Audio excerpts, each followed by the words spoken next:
If you've ever worked with beads before, then you know the hardest part is usually getting them onto your thread.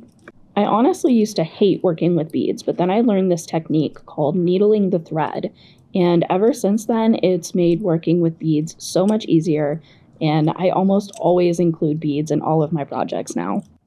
It's so simple to do, and all you need is a white PVA glue like Elmer's or whatever you have will work fine. For this demonstration, I am using these 11-0 seed beads and a number 10 Lisbeth tatting thread. You will also need a pair of very sharp scissors. Now by this point in the video, you've probably already guessed that all we're doing is stiffening the end of the thread with the glue. But before we do that, you want to take note of which direction your thread is twisted. Twisting in one direction will make the thread spin apart, and twisting in the other will make it spin tighter. You want to take note of which direction it spins tighter.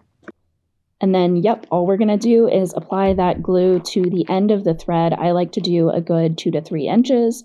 And you can see I'm already starting, as I pull the glue down the end of the thread, to twist that thread in the direction that makes it spin a little bit tighter.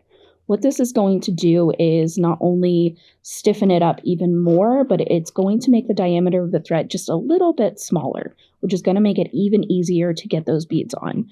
This is especially important if you're working with beads that have a lining on the inside, as it makes that inner diameter just a tiny bit smaller.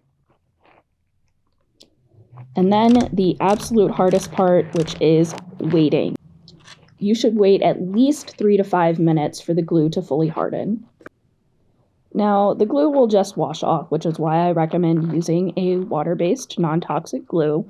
But if you are one of those art kids like me, here's a fun little throwback ASMR of peeling the glue off of my fingers.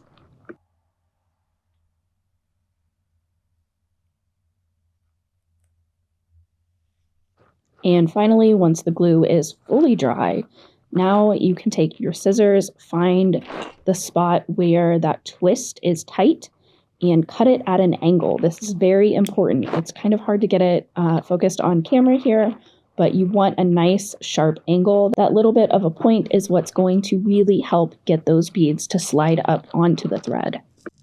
And that is how you needle the thread to get beads on your tatting thread. I hope you found this video helpful, and if you decide to try it out on your next beaded project, let me know.